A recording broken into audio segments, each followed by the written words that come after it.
존경하는 선배 동료 의원 여러분, 또 의장님과 함께 이렇게 많은 국민 여러분께서 이 긴급 현안지를 보고 계십니다. 이 중요한 시기에 한덕수 국무총리와 최상목 기재부 장관은 불출석했습니다. 이 헌재 판결을 존중해 달라고 한덕수 고단대행은 얘기하고 있지만 40여 재판관의 헌재 판결은 존중하지 않고 있습니다. 최상목 기재부 장관은 이 경제 수장임에도 불구하고 인사청문회 당시에 비판받아 매각했다는 미국채를 다시 구입했습니다. 한국 경제의 파탄에 베팅하며 한국 경제의 불확실성에 투자한 것입니다. 이에 대해서 정말 탄식을 금할 길이 없습니다. 오늘 이 불출석에 대해서 우리 국회가 강력하게 규탄하고 반드시 그 책임을 물을 것을 촉구합니다.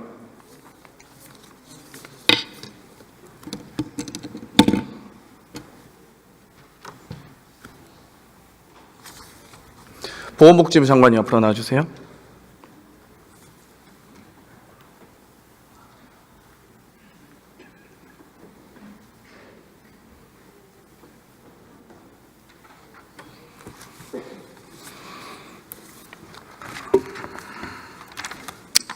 장관님, 보건복지부는 식약처와 더불어 우리 사회에 마약이 유포되거나 우리 사회를 좀먹는 행위를 근절해야 되는 부처 맞습니까? 네, 맞습니다. 네, 의료용 마약일지라도 철저히 관리, 감독, 감시해야 되는 것도 맞습니까? 예, 맞습니다. 계엄 당일 2024년 12월 3일 날 윤석열의 배우자 김건희 씨가 이 성형외과에 갔다는 사실을 제가 폭로한 바 있습니다. 혹시 알고 계시나요? 네, 언론 보도를 통해서 알고 있습니다. 이 박동망 성형외과 진료 시간이 오전 9시 30분부터 오후 9시까지였는데요. 이 진료 시간 이후에 저녁 6시 25분부터 9시 30분까지 약 3시간 동안 성형외과 갔었고요. 또 계엄 선포 전 1시간여 전에 황급히 돌아갑니다. 그리고 그때 당시에 신사역 4번 축에 있는 이 당시에 이 성형외과에 방문할 때 카니발 하이리무진 제가 차량 번호까지도 공개를 하진 않았지만 제보를 했었는데 그 CCTV까지도 보도됐던 바가 있습니다. 알고 계십니까? 예. 의료 관계자에 따르면 3시간 정도면 프로포폴 등의 불법적인 약물 투여가 의심된다고 합니다. 어떻게 생각하십니까? 예, 의원님이 더 잘 아시겠지만 프로포폴 등을 정해진 목적 외로 사용하면은 마약류 관리법 위반이지만 또 치료 목적의 사용의 경우는 가능하기 때문에 의학적 판단이 필요하다고 생각이 듭니다. 제가 박동만 성형외과에서 신고한 내용을 최초로 공개합니다.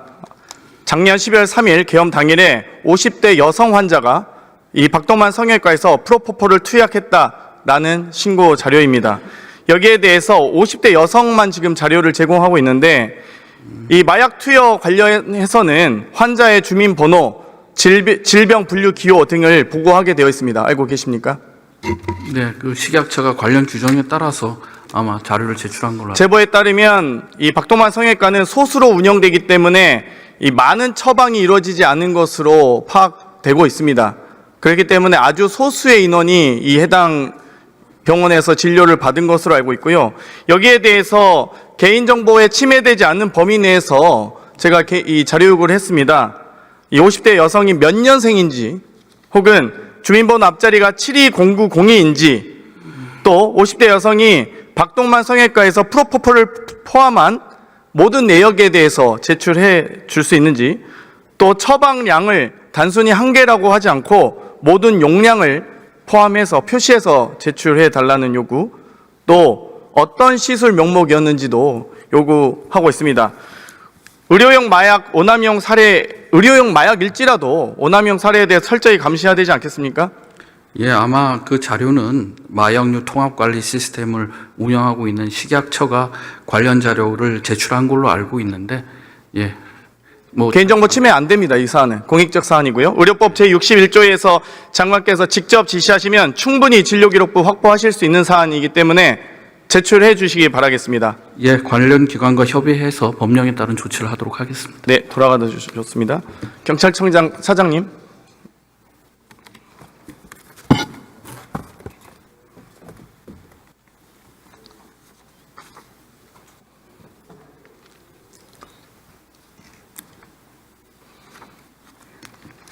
고생 많으십니다. 프로포폴 상습 투약 의혹 있는 경우 경찰이 수사하시죠? 예, 수사하고 있습니다. 얼마 전에도 모 유명인의 투약 의혹 보도 이후에 내사 들어갔던 적 있습니다. 맞습니까? 예. 제가 이게 대정부 질의, 긴급 현안 질의 과정에서 공개한 부분에 대해서는 내사 착수해야 되지 않을까요?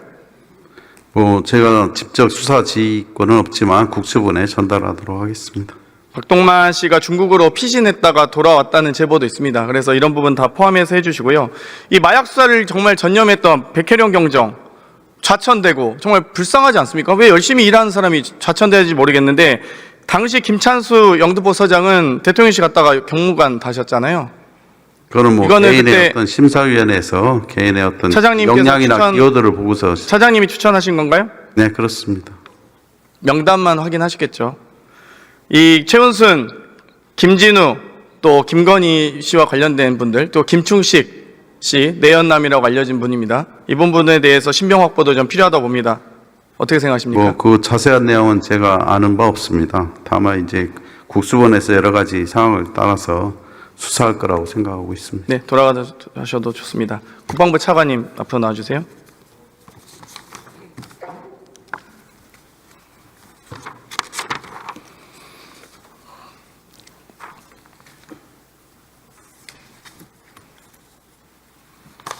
예, 차관입니다. 네, 고생 많으십니다.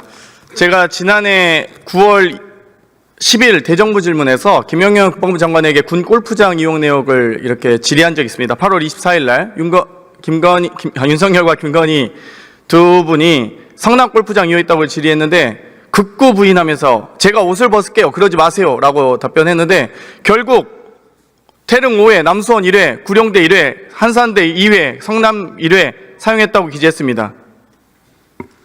2회에 갔던 인원들 방첩사 간부란 얘기도 있고 707 특임대원이란 얘기도 있고 지금 이 8월 8일, 8월 6일, 7일, 24일 등에 지금 갔던 골프장 이용 내역은 다 제출하신 사안이기 때문에 확인되신 사안이죠. 예. 윤석열 대통령이 군 골프장 이용했던 사안입니다. 맞습니까? 예, 대통령께서 군 골프장을 일부 이용하신 것은 맞습니다. 김건희 씨가 동행했던 것들도 다 확인하셨습니까? 동행자들 명단 확인하셨나요? 대통령 일정이기 때문에 세부적으로 동행자 이런 것들은 저희가 파악할 수 없는 상황입니다. 신기하게 다 토요일이나 일요일 주말간에 이루어지는데 8월 6일부터 8월 8일은 화수목 3일에 걸쳐서 이루어집니다. 이 부분은 좀 저는 내부 파악이나 조사를 하셨으면 좋겠는데요. 예, 그럼 말씀드린 대로 대통령 일정이기 때문에 저희가 좀 파악이 제한된다는 말씀을 드리겠습니다. 네, 저는 군대를 수집 영연소대에 다녀와서 영연관리병이었습니다. 수집 영연관리. 아시겠지만 수집은 군 물자 관리를 의미하고 영연은 군 시체 관리를 의미합니다. 군대에서 만약 사망사고가 발생 시에 소속 부대에서는 군사경찰대와 119에 신고를 하고요. 군사경찰대는 군검사에게 변사 발생을 신고합니다.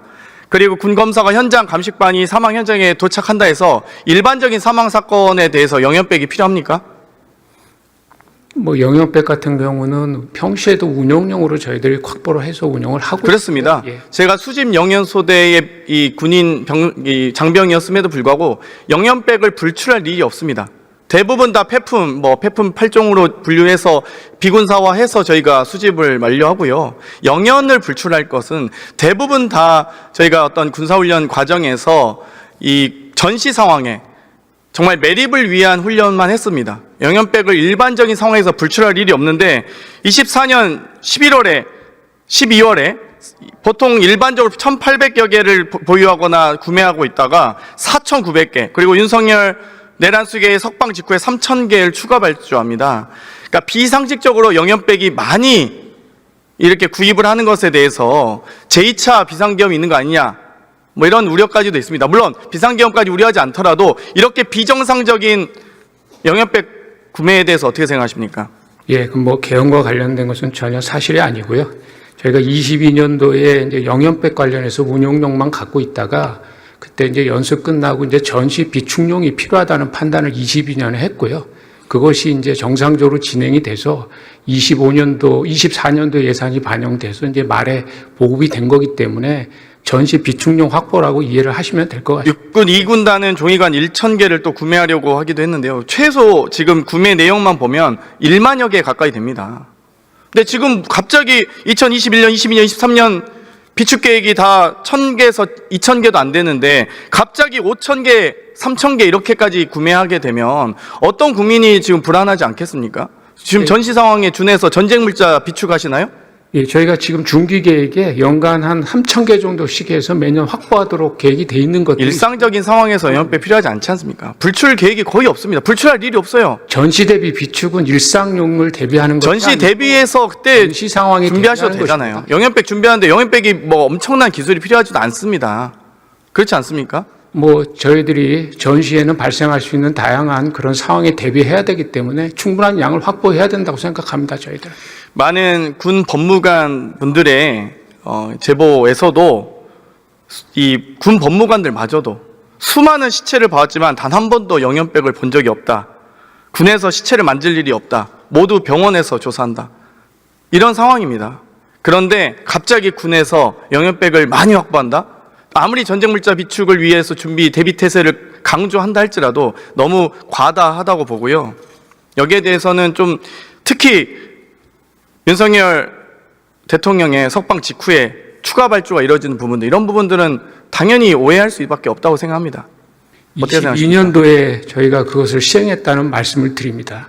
22년도 1,565개, 23년도 1,890개 하다가 24년도 4,900개, 25년도 3,100개 이렇게 되면 좀 상식적으로 구매 분량이 너무 늘어나지 않습니까? 의원님 뭐 잘 아시다시피 군에서 이런 거를 하려면 예산이 확보돼야 되는 거고 예산이 확보되려면 그 연도에서 한 1, 2년 전에 그런 것들이 다 판단이 되는 겁니다. 그래서 필요성은 그럼 계속 22년에 지속적으로 안정적으로 확보를 하시면 집행이 이제 24년도에 예, 그러니까 예. 안정적이고 지속적으로 확보하시면 되죠. 예를 들면 갑자기 1,000개 하다가 5,000개 하시지 마시고 2,000개씩, 2,500개씩 쭉 하시면 되죠. 안정적 확보라는 얘기입니다. 국방물자는 그렇게 당연히 제대로 되는 대비 태세 아니겠습니까? 마지막 질문 하나만 드리겠습니다. 이번에 그 케이블 타이 보셨죠? 군대 갔다 온 남자들 다 비웃습니다, 사실. 케이블 타이로, 아니, 저희가 대항군 포박할 때 많이 했거든요? 아시죠? ATT나 훈련할 때, 대항군하고 저희가 여러 훈련할 시에 대항군을 포박할 때 이 케이블 타이를 썼지, 언제 문을 닫을 때 합니까? 그 말씀 좀 듣고 싶었습니다. 저는 진짜 아마 대한민국에 군대 갔다 온 모든 남자들 다 알고 있는 내용이고 다 황당했을 겁니다. 심지어 특임대 대장이라는 분이 나와서 그 문장 불라고 했습니다. 그 말을 누가 믿습니까? 케이블타이. 인터넷에 검색해봐도 오바로크 치는 그냥 상점에서도 케이블타이 포박용 케이블타이라고 팝니다. 케이블타이는 지난번에도 말씀드렸지만 인원을 포박하는 용도 있고요. 시설을 봉쇄하거나 차단할 때 쓰는 용이 같이 있다는 말씀을 드립니다. 예. 박선호 의원님이 제시했던 케이블타이는 포박용 케이블타이잖아요, 사실. 예, 뭐 그때 제시한 건 그게 맞습니다. 이번에 포박했잖아요. 정권에 대해서 감사합니다.